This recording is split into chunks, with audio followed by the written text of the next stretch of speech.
Sanwanani. Hi guys, my name is Bungiwa CBC. For those of you who do not know me, for those of you who do know me, welcome back to my YouTube channel. Please do subscribe, like the videos. Who is new? Yes, and also comment down below and share the video. I love it when people comment down below. It makes me see like that there's people who are listening, and it also makes me see that people are like during the introspection, because yes, the channel is for the student of faith. I am a student of faith and I'm still learning, and I'll learn more, and I'm sure one day I'll come back with some of the answers, to the questions that we ask in this YouTube channel. But for now, yes, please do subscribe, like the video, and comment down below. Join the conversation. Make it bigger, guys. It's 4 o'clock in the morning, by the way, and it's raining. The weather here, guys. So, my topic for today is good versus Christianity. I know people are like, why are you persecuting us? I'm not persecuting. In fact, I am for us. So, I was watching one of the, like, like one of those classic Grey's Anatomy episodes. And I remembered this episode whereby Alex had, uh, okay, Alex had proposed to Jill, and Jill um, refused the proposal. And then she went drinking because she felt so terrible about um, how she like turned down the proposal from Alex, even though they had moved in together. Excuse me. This is why I don't move in before the ring comes. Because you need to be sure of what you're doing. You need to be aware. And yeah, equally yoked as well, you know. So, Jill goes to the bar to drink with um, DeLuca, Dr. DeLuca, and the other friends, the other doctors. And she just like, when now the other friends are like, we have to go, we need to do a case study and something like that. And they leave her at the bar with Dr. DeLuca. So it now becomes DeLuca's job to get Jill home safe, because they work together, and it's like a same class, same program, yeah, that yada yada. So as she takes, so as DeLuca takes Jill home, he gets there and it's a bachelor pad like this one here. Yeah, the bed is over to that side and the kitchen is over to that side. But when you walk in, you can see exactly where everything is. So Jill is like literally like taking off clothes to get to bed. And DeLuca is actually helping her take off the shoes, so that she can get to bed and sleep, and he can go home as well. But now, because Jill is drunk, uyadiyazela, she's just all over the place. She holds on to DeLuca and they both fall to the bed. While they're both on top of each other, it looks like something different is happening here, because DeLuca is sober and Jill is drunk. And Alex walks in and start beating DeLuca without asking questions. Now, he thought that DeLuca was raping her because she was drunk. But she knew that no, I wasn't that drunk that he wouldn't have raped me. He was just helping me get to bed, and we so happened to fall. Now, until he snaps out of it that he's beating DeLuca to death now. Okay, he doesn't die, but Alex snaps out of it and takes DeLuca to the hospital. When he takes DeLuca to the hospital, remember my story that I told you about how I was defined as a bully forever and ever because I didn't ask any questions. I said, "How dare you?"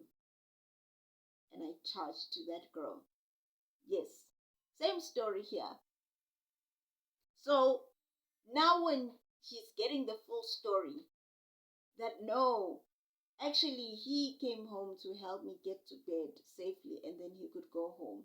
And what you saw was when we fell together because I was so drunk I couldn't get a hold of myself and he was just trying to help me not get hurt.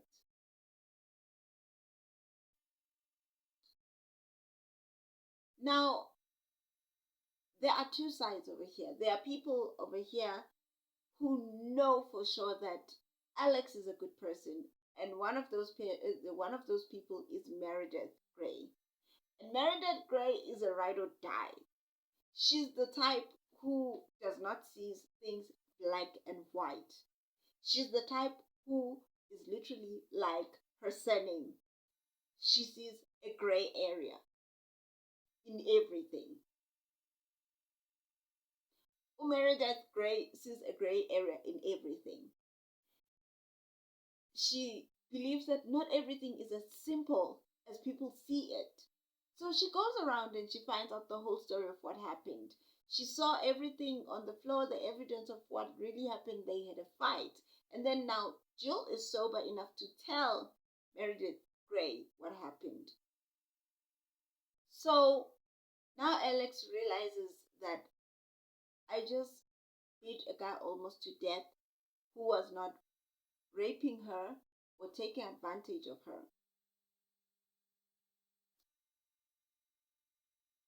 And now it was a thing of like the friends are torn in between. Like, should they get Alex arrested for beating this guy? Or should they keep quiet? Because it was an honest mistake. He thought he was defending his girlfriend. Meanwhile, he wasn't.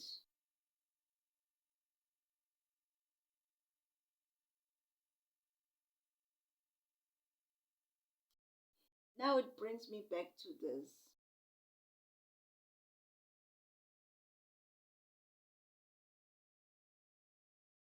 There are reasons behind rules.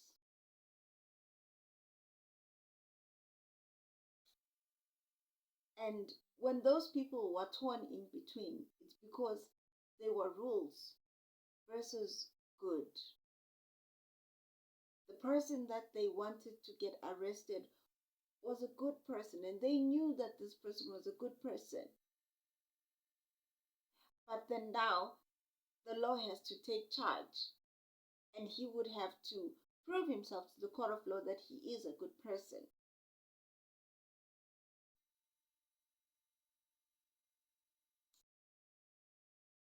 My people, that episode alone just reminded me, Hori, we have this problem. We have this problem in the world and also as Christians that there are people who are like Alex. Alex grew up in an environment where his mother was bipolar and he did not want anybody to dare take advantage of the mother. And when he met a girl, he fell in love with a girl whom was once homeless and worked her butt off to be a doctor. And he was not about to let anybody traumatize her in that way. At least that's what he thought. But at the end of this picture, after he almost beat this guy to death,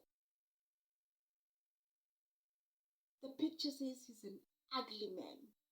The picture says he's a bad guy. The picture says we always knew. We always knew that you were ugly on the inside out. And everybody just thought that, yeah, his character is finally showing off. And I was like, man,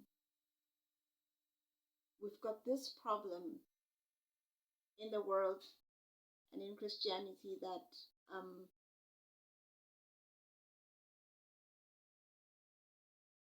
the good people look so bad because of all their scars that are so big and so visible. And even if now there is a justification to how they react, it can't be taken into consideration because there are rules. And I'm wondering now, where do we draw the line between the rules and between the good? Because today in Christianity, we've got people who enforce the rules, and we've got people who are good, who had good intentions, like Alex, who thought that he was protecting his girlfriend, or who thought that he was protecting his fiance because he still had hope of that. But because his scars screamed out more on the outside, it left him looking like the bad guy.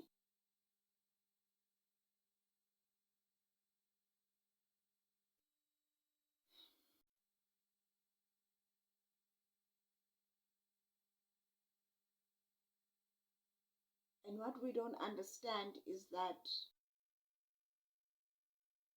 the reason why it's called the good fight of faith, it's because there are people who are like that.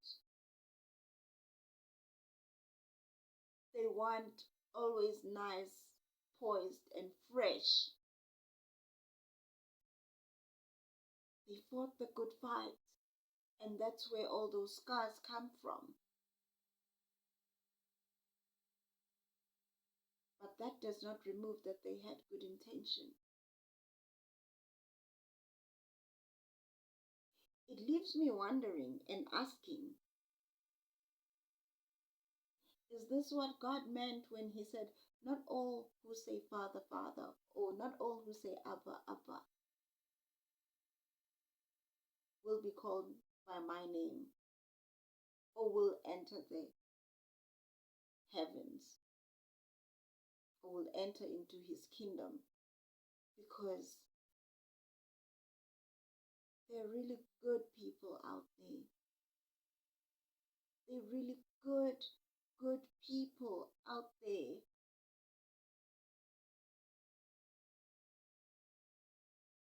But because their scars are so visible and they're so big, and that does not look so good to the eye, we choose to look away and just enforce the rules. So now what am I trying to say? Let's try and bring it home. Let's try and bring it home. What I'm trying to say is that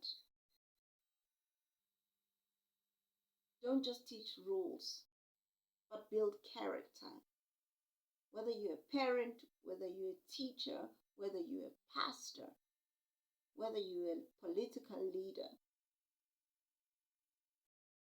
don't just teach rules, build character.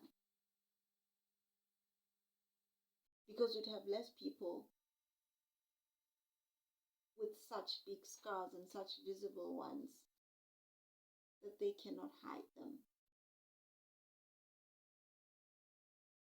Because what Alex did was a reflection of his scars. And I'm like, if only we could start explaining the reasoning behind the rules. If only we could start telling people why certain things are not done a certain way. Why should you ask questions before you do these things? Maybe, just maybe, we could win more souls. And just maybe we could heal the world. Excuse me.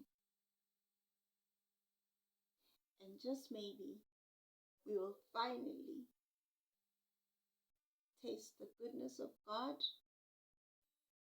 and finally taste why is it called the good fight.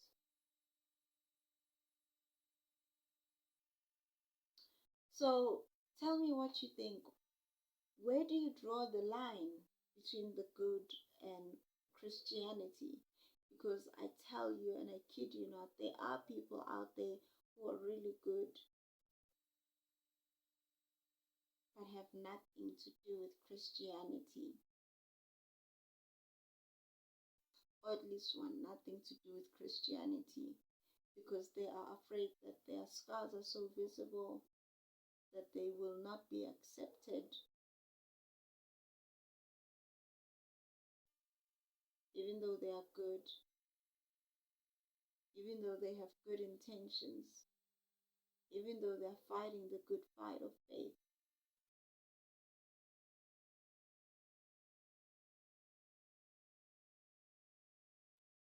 The Bible says, come, let us sit down and reason and see. Come, let us sit down and see if we cannot reason and see if we cannot meet halfway to make things right. I pray that we finally get to welcome those good people who are fighting the good fight of faith, who are on the outside but wish to be on the inside, who are honest, true, and good, and have the goodest of intentions. I pray we win those souls. And I pray that we do an introspection on ourselves. Because this is also the moment of full circle of learning or seeing how you show up as a person. So from me to you, please do subscribe, like the video, comment down below, and tell me, have you ever met such a person in your life? Have you ever met that type of person who is good? You know, I hate cigarettes. I hate cigarettes. And I used to even not like being around smokers. And I came to notice that, oh my goodness, I didn't even know that actually people, when they smoke because they're trying to cope. Yes, smokers are trying to cope with the stress. Smokers are trying to cope so that they don't explode. And I didn't know that majority of the people who are smokers, which is so weird.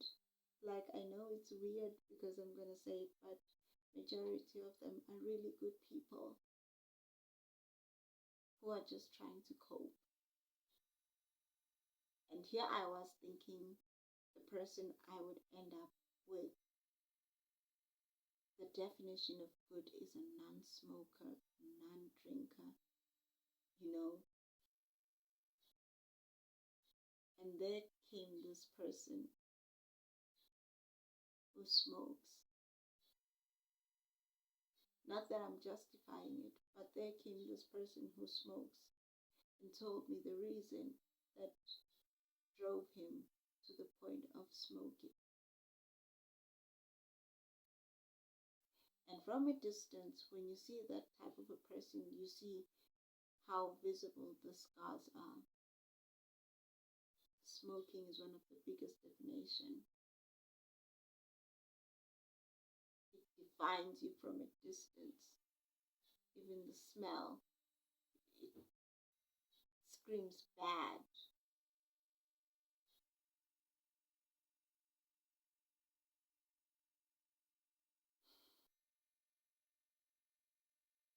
But what if we got closer and said, this is why there is grace? As bad as your scars are, this is why there is grace. As hurt as you are, this is why there is grace. You don't look all that bad, sis. Or you don't look all that bad, bro. We can fix this.